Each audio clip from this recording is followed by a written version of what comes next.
அல்ஹம்துலில்லாஹ். கண்ணியமிக்க ஹாஜிமார்களே, தவாஃபை ஆரம்பித்து விட்டோம். இப்போ தவாஃபில் நம்முடைய பார்வை இருக்கிறதே, அது தரையை நோக்கி இருக்க வேண்டும்.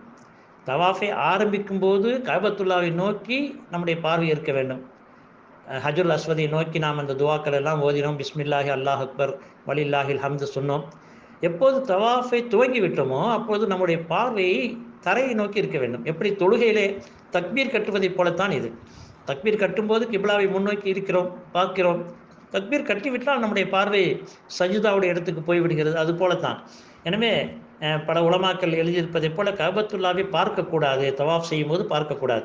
ஆனால் ஒவ்வொரு சுற்று முடியும் போதும் ஹஜ்ருல் அஸ்வதை நோக்கி நாம் இஸ்திலாம் செய்ய வேண்டியிருக்கிறது. அதாவது பிஸ்மில்லாஹி அல்லாஹ் அக்பர் வலில்லாஹில் ஹம்து என்று கையால் சமிக்ஞை செய்து நாம் செய்ய வேண்டியிருக்கிறது.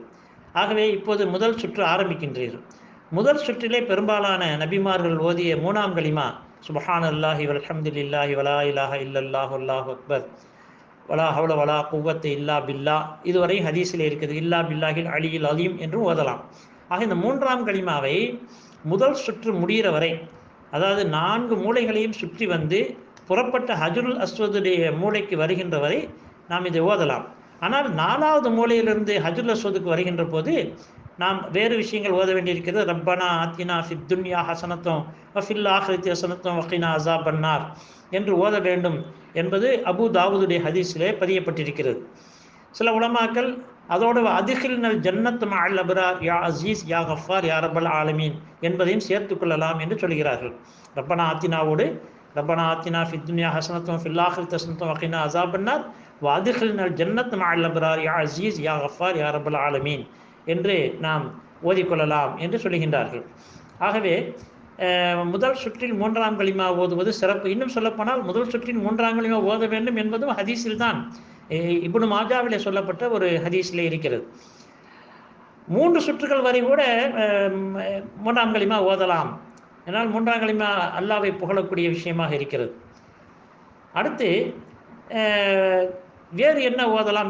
முதல் சுற்றில் ஓதியாச்சு. மற்ற சுத்துக்களில் என்ன ஓதுறது அப்படின்னு பார்த்தா, குறிப்பான எந்த துவாவும் கிடையாது. இதுதான் ஓதணும், நபி ஸல்லல்லாஹு அலைஹி வஸல்லம் தான் ஓதுனாங்க அப்படின்லாம் எதுவுமே கிடையாது. சில கிதாபுகளில் சில உலமாக்கள் சில துவாக்களை நமக்கு தொகுத்து கொடுத்துருக்காங்க. நல்ல அர்த்தமுள்ள குர்ஆன் ஹதீஸில் வந்திருக்கக்கூடிய துவாக்கள், நல்ல அர்த்தமுள்ள துவாக்கள், நமக்கு பயன்படக்கூடிய துவாக்களை உலமாக்கள் தொகுத்து இது முதல் சுத்துல, இது 2வது சுத்துல என்றெல்லாம் கொடுத்திருக்கிறார்கள். ஆனால் அது தெரிந்தால் ஓதலாம், பிரச்சனை இல்லை. அது நாம் வேண்டாம் என்று சொல்லவில்லை. ஆனால் அதுதான் ஓத வேண்டும் என்பதில்லை. எது தெரியுமோ அது ஓதலாம். குறிப்பாக குர்ஆன் ஹதீஸில் வந்திருக்கக்கூடிய துவாக்களை ஓதுவது ரொம்ப சிறப்பு. ஏனென்றால் அதில் ஒரு பிரகாசம் இருக்கிறது. துவா, குர்ஆனுடைய துவா, ஹதீஸுடைய துவாக்களே ஒரு நூறு இருக்கிறது, கபூலியத் இருக்கிறது. எனவே தெரிந்தால் அந்த துவாக்களை ஓதலாம். இல்லை என்றால் வேறு துவாக்களையும் ஓதலாம்.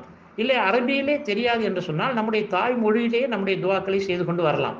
என்ன செய்ய வேண்டும்? அல்லாஹ்வை அதிகமாக புகழ வேண்டும். இரட்சகனே, கிருபையாளனே, இரக்கமுள்ளவனே, தயாளனே, பேர் அருளாளனே, பெரும் கொடையாளனே, பேர் அரசனே, பேர் உபகாரியே, பெருந்தன்மை உள்ளவனே, அண்ட சராசரத்துடைய அதிபதியே, அகிலத்தின் இரட்சகனே என்றெல்லாம் அல்லாஹ்வை புகழ வேண்டும். பிறகு நபி ஸல்லல்லாஹு அலைஹி வஸல்லம் மீது அதிகமாக 7 முறை 9 முறை 11 முறை ஸலவாத் ஓத வேண்டும். இன்னும் அதிகமாக ஸலவாத் ஓதலாம். ஸலவாத் ஓதிக்கொண்டே ஒரு சுற்றை முடிக்கலாம். அந்த அளவுக்கு ஸலவாத் ஓதலாம். பிறகு நம்முடைய துவாக்கள் நாம் கேட்க வேண்டும். நம்முடைய எவ்வளவோ தேவைகள் இருக்கிறது. இம்மையுடைய தேவை, மறுமையுடைய தேவை, நம்முடைய தாய் தந்தையருடைய மன்னிப்பு, நம்முடைய மன்னிப்பு. முதல்ல மன்னிப்பு தான் கேட்க வேண்டும். மக்ஃபிரத் தான் முதல்ல கேட்க வேண்டும். மக்ஃபிரத், மன்னிப்பு கேட்பதுதான் இப்போ முதல் உரிமை, முதல் முன்னுரிமை கொடுக்க வேண்டும். அதே போல் நம்முடைய குடும்பத்தாருடைய நேர்வழிக்காக, நம்முடைய உற்றார் உறவினர், இரத்த பந்த சொந்தங்கள், நம்முடைய மஹல்லாவில் இருக்கக்கூடியவர்கள், உலகத்தில் உள்ள முஸ்லீம்கள் இன்று பலவிதமான பிரச்சனைகள் இருக்கிறார்கள். ஒவ்வொரு நாடுகளிலும் முஸ்லிம்கள் பலவிதமாக சிரமத்தில் இருக்கிறார்கள். அவர்களுடைய சிரமங்கள் நீங்குவதற்கு, சோதனைகள் நீங்குவதற்கெல்லாம் ஹாஜிமார்கள் கண்டிப்பாக துவா செய்ய வேண்டும். குறிப்பாக தவாப் செய்கின்ற போது நாம் செய்யக்கூடிய துவாக்கள் அல்லாஹ் கபூல் செய்வான். என்னன்னா, பரிசுத்தமான நிலையிலே நாம் இருக்கிறோம், பரிசுத்தமான இடத்திலே பரிசுத்தமான அமளி செய்து கொண்டிருக்கிறோம். சில ஹாஜிமார்கள் அங்கு பார்த்தால் பேசி கொண்டு வருவார்கள். தவாப் செய்யும்போது பேசுவார்கள், வேறு வேலைகளில் ஈடுபடுவார்கள். சில பேர் செல்ஃபோன் கூட பேசுவாங்க. இதெல்லாம் ஒழுக்க குறைவு மட்டுமல்ல, ரொம்ப வருந்தத்தக்க ஒரு விஷயம் இது. ஒரு அமலில் ஈடுபட்டு இருக்கும்போது அப்படி பேசுவதனால் தவாஃப் முடியாது என்று சொல்வார்கள். உண்மைதான், தவாஃப் முடியாது. ஆனால் அதே நேரத்தில் நன்மைகளை சேகரிக்க சென்ற இடத்துல அதை சேகரிப்பதை விட்டுவிட்டு கூழாங்கற்களை சேகரிப்பதைப் போல அது ஆகிவிடும். ஆகையினால் நாம் முழுக்க முழுக்க அந்த 7 சுற்று முடிகின்ற வரை நாம் நம்முடைய முழு சிந்தனையும் அல்லாஹ்வின் பக்கமாக முத்தவஜ்ஜஹ் ஆகி அவன் பக்கம் நம்முடைய மனதை திருப்பி நாம் அல்லாஹ்விடத்தில் துவா துவா துவா செய்து கொண்டே வர வேண்டும். அல்லது திக்ர் செய்து கொள்ளலாம், இஸ்திக்ஃபார் ஓதலாம். அஸ்தக்ஃபிருல்லாஹ் அல்லதி லா இலாஹ இல்லாஹுல் ஹய்யுல் கய்யூம் வ அத்தூபு இலைஹ், அல்லது அஸ்தக்ஃபிருல்லாஹ் ரப்பி மின் குல்லி ஸம்பி வ கத்வியத்தின் வ அத்தூபு இலைஹ். இப்படிப்பட்ட இஸ்திக்ஃபார்களை ஓதலாம். வேறு துவாக்களையும் ஓதலாம். நமக்கு என்னென்ன துவாக்கள் வேணுமோ தமிழ்லேயே, நான் சொல்வது நம் தாய்மொழியிலேயே தாராளமாக ஏராளமான துவாக்களை ஓதிக்கொண்டே வரலாம். சும்மா இருக்கக்கூடாது. ஏதாவது ஒன்று ஓதிக்கொண்டு தான் வரணும், இல்லை திக்ர் செய்து கொண்டு வரணும், துவா செய்து கொண்டு வரணும். இல்லை குரான் ஷெரீஃப் கூட ஓதலாம். குரானில் மனப்பாடமான விஷயங்கள் இருந்தால் அதை கூட ஓதிக்கொண்டு வரலாம். பார்த்து படிப்பது அதில் நல்ல முறை இல்லை. சிலர் கிதாபை வச்சு பார்த்து படிச்சுக்கிட்டே வருவாங்க, சிலர் படிப்பார் பின்னாடி வர்றவங்க சொல்லிக்கிட்டு வராங்க. அதெல்லாம் நல்ல முறை இல்லை. அதனால் அல்லாஹுடைய வீட்டுக்கு போய் அல்லாஹுடைய தர்பாரில் நம்ம வந்து ஒரு மனதளவில் இருந்து துவா செய்கிறது கூட தெரியலைன்னு சொன்னால் அது என்ன அர்த்தம்? அது ஆகையினால மனதார துவா செய்ய வேண்டும். அல்லாஹ் இடத்துல முழு மனதை ஈடுபடுத்தி கண்களில் இருந்து கண்ணீர் பெருக்கி நாம் அல்லாஹ் இடத்துல வேண்டியதை நாம் கேட்க வேண்டும். அதாவது இமாம் ஷாஃபி ரஹ்மத்துல்லாஹி அலைஹி அவர்கள் அந்த மாதிரி தவாப் செய்யும்போது அல்லாஹ் மஜ்அல்ஹு ஹஜ்ஜம் மப்ரூரா வ ஸம்பம் மஃபூரா வ ஸஅயம் மஷ்கூரா என்று துவா செய்தார்கள். அதாவது மப்ரூரான ஒப்புக்கொள்ளப்பட்ட ஹஜ்ஜையும் மன்னிக்கப்பட்ட பாவங்களையும், அதாவது சில முயற்சிகள், அதாவது நன்றி செலுத்தக்கூடிய சில உழைப்பு முயற்சிகளையும் அல்லாஹ் இடத்துல இமாம் ஷாஃபி ரஹ்மத்துல்லாஹி கேட்டார்கள் என்று வந்திருக்கிறது.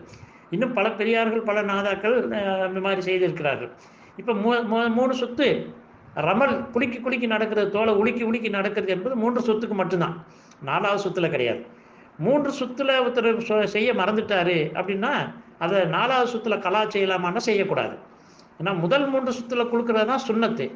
4வது சுத்துல குலுக்கிறது பிதத் ஆயிரும், மார்க்கத்துக்கு முரணான விஷயமாகும். அது சுன்னத்திலே ரமல்ல என்ன செய்யக்கூடாது, கலா செய்யக்கூடாது.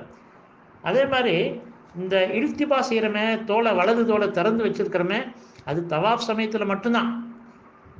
இந்த தவாஃப் முடிஞ்சுட்டா நம்ம 2 ரக்காத் தொழுகும்போது தோலை மூடிக்கிறணும். தோலை திறந்து வச்சுக்கிட்டே சுற்றக்கூடாது. இந்த தவாஃப் செய்யக்கூடியவர்களுக்கு நிறைய பஷாரத்து, நிறைய சுபசோபனங்கள் சொல்லப்பட்டிருக்குது.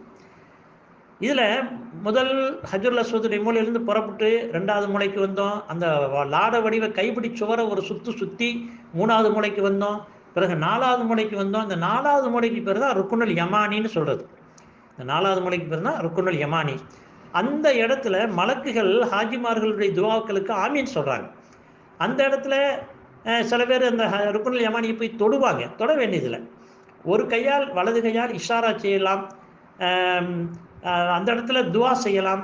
அந்த இடத்துல பிரத்யேகமாக துவா கபூலாகிறது என்பதாக சொல்லப்பட்டிருக்கிறதுனால அந்த இடத்துல துவா செய்யலாம்.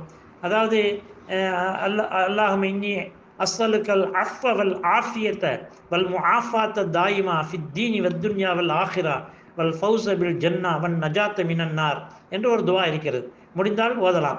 இல்லை என்றால் சுருக்கமாக அல்லாஹும்ம இன்னி அஸ்ஸலுக்கல் அஃவ வல் ஆஃபியா, யா அல்லாஹ் பாவ மன்னிப்பையும் ஆரோக்கியத்தையும் உன்னிடம் வேண்டுகிறேன் என்பது மட்டும் சொன்னால் கூட போதுமானது. அவ்வளோதான் சொல்ல முடியும். ஏன்னா பின்னால் வரக்கூடிய கூட்டம் நம்மளை தள்ளி விட்டுருவாங்க.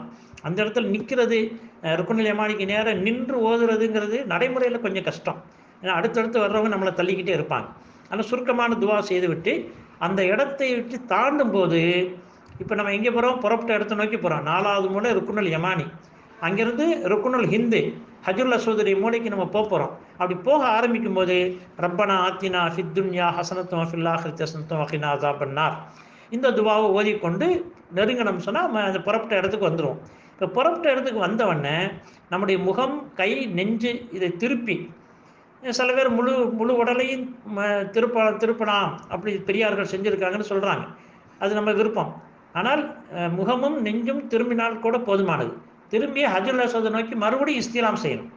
பிஸ்மில்லாஹி அல்லாஹு அக்பர் வலில்லாஹில் ஹம்துன்னு சொல்லி அந்த கையை ஹஜ்ருல் அஸ்வதுக்கு நேராக நீட்டி அந்த உள்ளங்கையை நம்ம முத்தமிட்டு கொள்ள வேண்டும்.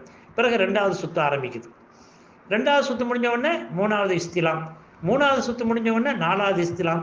4வது சுற்றுல இருந்து ரமல் கிடையாது, குலுக்கி நடக்கிறது கிடையாது, மெதுவாக நடந்து போகணும்.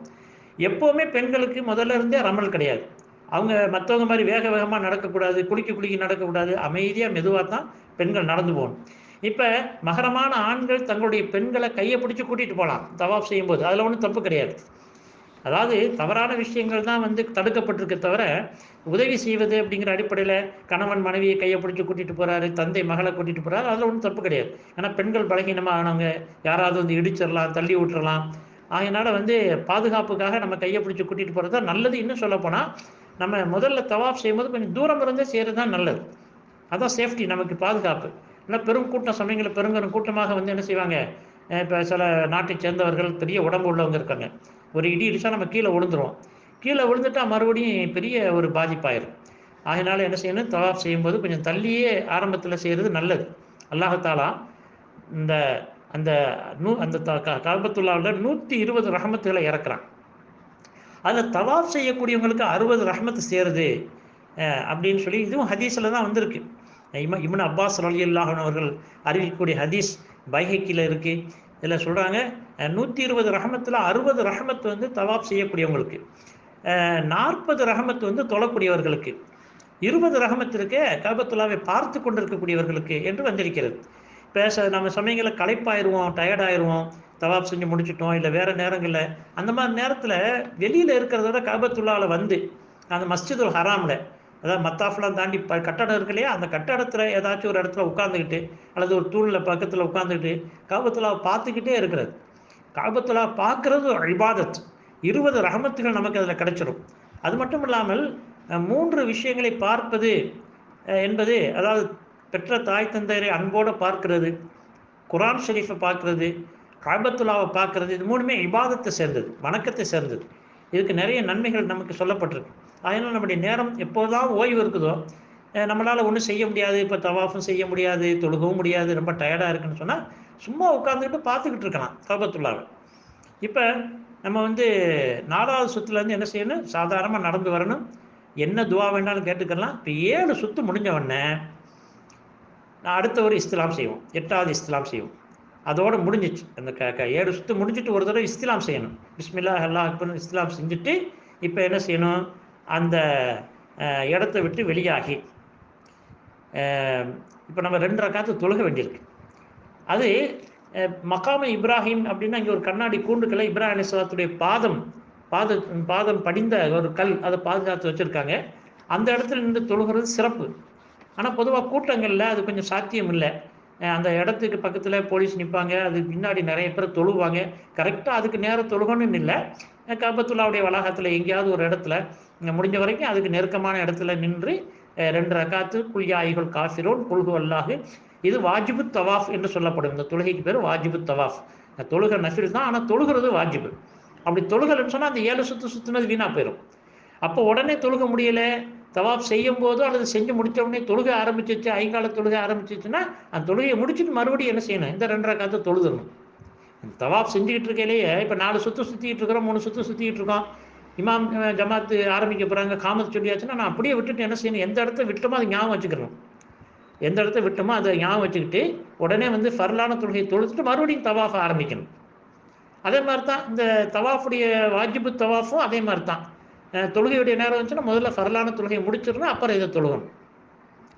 இன்னும் சில நேரங்களில் பார்த்தீங்கன்னா தொழுதுகிட்டு இருக்கையில் சில பேருக்கு ஒழு முறிஞ்சிடும். இது தவாஃப் செஞ்சுக்கிட்டு இருக்கையில் ஒழு முறிஞ்சிடும். ஒழு முறிஞ்சிட்டா ஒழு இல்லாமல் தவாஃப் செஞ்சால் கூடாது. அதனால் என்ன செய்யணும், எந்த இடத்துல நம்ம தவாஃப் விட்டோமோ அந்த இடத்துல அடையாளம் வச்சுட்டு போய் ஒது செஞ்சுட்டு வந்து அந்த இடத்துல வந்து மறுபடியும் ஸ்டார்ட் பண்ணி ஆரம்பிக்கணும். சில பேர் சொல்லுவாங்க 3 சுத்துக்களை ஒது முறிஞ்சால் முதல்ல இருந்து ஆரம்பிக்கணும், அது ஒரு பேணுதல் தான். ஆனால் அசலில் அது வயசானவங்களுக்கெல்லாம் ரொம்ப கஷ்டம் அது. ஆகையினால நம்ம என்ன செய்யணும், எந்த இடத்துல எப்போ ஒழு முறிஞ்சிட்டோ, உதாரணமாக காபத்துல்லா வாசலுக்கு நேரம் வரும்போது ஒழு முறிஞ்சிருச்சுன்னா போய் ஒளி செஞ்சுட்டு வந்து காபத்துல்லா வாசல்லேருந்து மறுபடியும் என்ன செய்யணும், அது கண்டினியூ பண்ணணும், அது தொடர்ந்து செய்யணும். ஆக இந்த மாதிரி இன்னும் சில சட்டங்கள் நீங்கள் உலமாக்கிட்ட கேட்டு தெரிந்து கொள்ளுங்கள். இதில் வந்து விட்டு விட்டும் செய்யலாம். அதாவது இப்போ ரொம்ப வயசானவங்க இருக்காங்க, நடக்க முடியலை, கால் சுத்த முடியலை, அவங்க என்ன செய்யலாம், ஒரு 4 சுற்று சுற்றிட்டு நல்லா உட்காந்து ஓய்வெடுத்து கொஞ்சம் தண்ணி கிண்ணி குடித்து கொஞ்சம் ரெஸ்ட் எடுத்துகிட்டு அப்புறம் வந்து மீதியை செய்யலாம். ஒன்று ஒன்றா கூட செய்யலாம். முதல்ல 3 சுத்தாவது குறைஞ்சது முடிச்சிடணும். அந்த ரமல் குலுங்கி செய்கிறோமே அதை முடிச்சுட்டு மற்ற ஓய்வெடுக்கலாம். இல்லை அதுவும் முடியலைன்னு சொன்னால் அதனால தப்பு இல்லை, கொஞ்சம் ஓய்வெடுத்துட்டு நீங்கள் வந்து என்ன செய்யலாம், அந்த 7 சுத்தை பூர்த்தி செய்யலாம். ஆக எப்படியும் பூர்த்தி செய்யணும். செஞ்ச பிறகு இந்த 2 ரக்காத் தொழுது சலாம் கொடுத்தோன்னே ரொம்ப நிம்மதியான முறையில் உட்காந்து துவா செய்யணும். ஏன்னா தவாஃபுங்கிறது பெரிய அமல். அது எப்படி தொழுகைக்கு பின்னாடி அல்லாஹ் துவாவை கபூல் செய்வானோ, அதே போல் தவாஃபுக்கு பின்னாடி அல்லாஹாலா என்ன செய்வான், துவாவை கபூல் செய்வான். எனவே உட்கார்ந்து நல்ல முறையில் ஒரு அமைதியான இடத்துல போய் உட்காரணும். ஜன நெரிசலான இடம், இடைஞ்சலான இடத்துல போய் உட்காரக்கூடாது. இப்போ நல்லபடியாக துவா செய்யணும். செஞ்சுட்டு இப்போ மறுபடியும் என்ன செய்யணும், முல்தசிம், அதாவது வந்து முல்தசிம் போகிறதுக்கு முன்னாடி என்ன செய்யணும், ஜம்சம் தண்ணீர் குடிக்கணும். அந்த 2 ரக்காத் தொழுதுட்டு என்ன செய்யணும், துவாவெல்லாம் செஞ்சுட்டு அதுக்கப்புறம் ஜம்சம் தண்ணீர் குடிக்கணும். ஜம்சம் தண்ணீர் குடிக்கிறதுக்கான சில முறைகள் இருக்குது. அதாவது வந்து நின்று தான் குடிக்கணும்னு பல பேர் தப்பாக விளங்கியிருக்காங்க. உட்காந்தும் குடிக்கலாம், நின்றும் குடிக்கலாம். ஏன்னா தண்ணி வந்து நியத்து வச்சு குடிக்கணும். எந்த நியத்தில் நம்ம தண்ணி குடிக்கிறோமோ அது அல்லாஹ் தஆலா நிச்சயமாக கபூல் செய்வான். உயர்ந்த நியத்து வைக்கணும். முதல்ல குடிக்கும்போது நீங்கள் பல தடவை குடிக்க போகிறீங்க. இன்ஷா அல்லாஹ் ஜம்சம் தண்ணி பல தடவை குடிக்க போகிறீங்க. அதில் முதல்ல தவாஃபுக்கு பின்னாடி நீங்கள் குடிக்கும்போது நல்ல ஒரு உயர்ந்த மறுமை சம்பந்தமான நியத்து வைக்கலாம். வேறு நியத்து வச்சாலும் கூடும், தப்பு இல்லை. ஹஸரத் அப்துல்லா இப்னு முபாரக் ரஹ்மத்துல்லாஹி அலைஹி ஜம்சம் தண்ணியை கையில் வாங்கி என்ன நியத்து வச்சார்னா, யா அல்லாஹ், உன்னுடைய நபி ஸல்லல்லாஹு அலைஹி வஸல்லம் சொல்லியிருக்கிறாங்க, எந்த நியத்தில் இந்த தண்ணி குடிக்கப்படுமோ அந்த நியத்து கபூலாகும்னு சொல்லியிருக்கிறாங்க. இதோ நான் குடிக்கிறேன். நாளைக்கு மறுமையில் எனக்கு ஏற்படக்கூடிய தாகத்தை நீ தீர்ப்பதற்காக நான் இப்போ ஜம்சம் குடிக்கிறேன் அப்படின்னு சொல்லி குடித்தாங்க. இந்த மாதிரி நல்ல நியத்துகளில் என்ன செய்யலாம், ஜம்சம் வயிறு முட்டை குடிக்கணும். நபி ஸல்லல்லாஹு அலைஹி வஸல்லம் சொன்னாங்க, முனாஃபிக்குகளுக்கு நமக்கு வித்தியாசம் என்னன்னா, அவங்க குறைவாக ஜம்சம் குடிப்பாங்க, நம்ம அதிகமாக குடிப்போம். வயிறு முட்டை குடிக்கணும். அந்த அளவுக்கு ஜம்சமை நிறைய குடிக்கணும். குடிக்கும்போது பிஸ்மில்லா சொல்லி குடிக்கிறது, ஒவ்வொரு முடக்கா குடிக்கிறது. குடித்து வயிறு முட்டை குடித்த பிறகு துவா இருக்குது. ஹஸரத் இப்னு அப்பாஸ் ரலியல்லாஹு அன்ஹு அவர்கள் ஓதின துவா சஹீஹான ஹதீஸில் உள்ள துவா, அல்லாஹும்ம இன்னி அஸ்ஸலுக இல்மன் நாஃபிஆ வ ரிஸ்கன் வாசிஆ வ ஷிஃபாஅம் மின் குல்லி தாயின். யா அல்லாஹ், உன்னிடத்தில் பலனளிக்கக்கூடிய கல்வியையும் விசாலமான ரிஸ்கையும் எல்லா நோய்களை விட்டு நிவாரணத்தையும் வேண்டுகிறேன் என்று அந்த துவாவுக்கு அர்த்தம். அந்த துவாவை ஓதிக்கணும். அங்கே மக்காவிலன்னு இல்லை, இங்கே நம்ம ஊரில் தண்ணி ஜம்சம் தண்ணி குடித்தாலும் ஜம்சம் தண்ணி குடித்த உடனே ஓதக்கூடிய துவா இந்த துவா தான். இதை ஓதிட்டு அதுக்கப்புறம் என்ன செய்யணும் சொன்னால், காபத்துல்லாவுடைய காபத்துல்லாவுடைய ஹஜ்ருல் அஸ்வதுடைய மூளைக்கு இடையில, காபத்துல்லாவுடைய வாசலுக்கும் ஹஜ்ருல் அஸ்வதுடைய மூளைக்கும் இடையில உள்ள பகுதி இருக்க, அந்த பகுதி அங்கே போய் என்ன செய்யணும், துவா செய்யணும். அது வந்து காபத்துல்லாவுடைய வாசலுக்கும் ஹஜ்ருல் அஸ்வதுடைய மூளைக்கும் இடையில. அதுக்கு பேர் முல்தசிம்னு சொல்லுவாங்க. அந்த துவா, அந்த இடத்துக்கு பேர். அந்த முல்தசிமில் நின்று என்ன செய்யணும், துவா செய்யணும். துவாக்கள் கபூலாகக்கூடிய இடங்களில் முக்கியமான இடம் இந்த இடம். ஏதாவது மக்கால் இருக்கும்போது நமக்கு ஏதாவது பிரச்சனை வந்தால், ஏதாவது கோளாறு ஏற்பட்டதுன்னா உடனே அந்த இடத்துல ஓடி வந்து தான் துவா செய்யணும். ஆக அந்த இடத்துல இப்போ நம்ம தவாஃப் முடிச்சிட்டோம், ஜம்சம் குடிச்சிட்டு அந்த இடத்துல வந்து துவா செய்யணும். துவா செஞ்சுட்டு மீண்டும் ஹஜ்ருல் அஸ்வதை நோக்கி ஒரு இஸ்திலாம் செய்யணும், 9வது இஸ்லாம் செய்யணும். சில நேரங்கள் அந்த இடத்துல செய்ய முடியாமல் போயிடலாம். அப்படி செய்ய முடியாமல் போனால் சஃபாவுக்கு போய் சை செய்ய போகிறதுக்காக சஃபா போகும்போது அந்த சஃபாவை நெருங்கும் போது பார்த்தீங்கன்னா அங்கேருந்து பார்த்தா காபத்துல்லாவுடைய அந்த மூளை தெரியும். அந்த இடத்துல நின்று என்ன செய்யலாம், இஸ்லாம் செய்யலாம். இந்த இஸ்லாம் அசலில் வந்து சை செய்வதற்கான இஸ்லாம் தான். சை செய்வதற்காக நம்ம ஹஜ்ருல் அஸ்வத் என்ன செய்யலாம், முத்தம் கொடுக்குறோம். இது வந்து அப்போ உடனே செஞ்சாலும் சரி, இல்லை சை செய்ய போகும்போது அங்கேருந்து அந்த சஃபா மலையிலிருந்து பார்த்தீங்கன்னா அந்த இடம் தெரியும், அங்கேருந்தும் முத்தம் கொடுக்கலாம். ஆனால் நெருக்கமாக நின்று கொடுத்துட்டு போகிறது நல்லது. அது பொதுவாக கூட்டத்தில் சாத்தியம் இல்லை, கொஞ்சம் கஷ்டம்தான். ப்ராக்டிக்கலாக அது கொஞ்சம் கஷ்டமாக தான் இருக்குது. அங்கே போய் சஃபா மலையிலேருந்து தூரத்துலேருந்து பார்த்தோம்னா அந்த ஹஜ்ருல் அஸ்வத் மூலையை நோக்கி பிஸ்மில்லாஹி அல்லாஹ் அக்பர் அப்படின்னு சமிக்கையாக முத்தம் கொடுக்கலாம். ஆக இந்த மாதிரி முத்தம் கொடுத்து நாம் என்ன செய்யணும், சஃபாவுக்கு போய் நம்ம செய்ய ஆரம்பிக்க போகிறோம். இப்போ தவாஃப் என்று சொல்லக்கூடிய விஷயம் இருக்குது, அது முடிஞ்சிச்சு. தவாஃபில் வந்து நம்ம ஏற்கனவே சொன்ன மாதிரி சுத்தம் முக்கியமானது. ஒருத்தர் சுத்தம் இல்லாமல், அதாவது ஒழு செய்யாமல் தவாஃப் செஞ்சுட்டாரு அப்படின்னு சொன்னால், ஹனஃபி மதுஹபை பொறுத்த வரைக்கும் ஒரு ஆடு அறுத்து தம்மு கொடுக்கணும். ஹனஃபி மதுஹபில் ஒரு ஆடு அறுத்து என்ன செய்யணும், தம்மு கொடுக்கணும். இல்லை பெருந்தொடக்கோட ஒருத்தர் வந்து உடலுறவு கொண்டுட்டு அல்லது பெண் வந்து மாதவிடாய் நிலையில் போய் தவாஃப் செஞ்சுட்டாங்கன்னு சொன்னால் அவங்க என்ன செய்யணும், அந்த ஒரு ஒட்டகம் அறுத்து அதுக்கு என்ன செய்யணும், பரிகாரம் செய்யணும். ஒட்டகம் அறுத்து பரிகாரம் செய்யணும். அதோடு மட்டும் இல்லாமல் இந்த தவாஃபை மறுபடியும் செய்யணும். இப்படி சட்டங்கள்லாம் இருக்குது. அதனால் சுத்தம்ங்கிறது ரொம்ப முக்கியமானது. சில பேருக்கு பார்த்திங்கன்னா சில பிரச்சனை இருக்கும். அந்த பிரச்சனை உள்ளவங்க மசாயில்கள் கேட்டுக்கொள்ளுங்க. மறைக்க வேண்டிய பகுதியை மறைச்சிருக்கணும், ஏன்னா ஒரு ஸ்டெப்பு குறைஞ்சா கூட தவாஃப் கூடாது, முழுசாக தவாஃப் செய்யணும். ஆக இன்ஷா அல்லாஹ் இது சம்பந்தமாக அடுத்த இதில் மற்ற விளக்கங்கள் சொல்லுவோம்.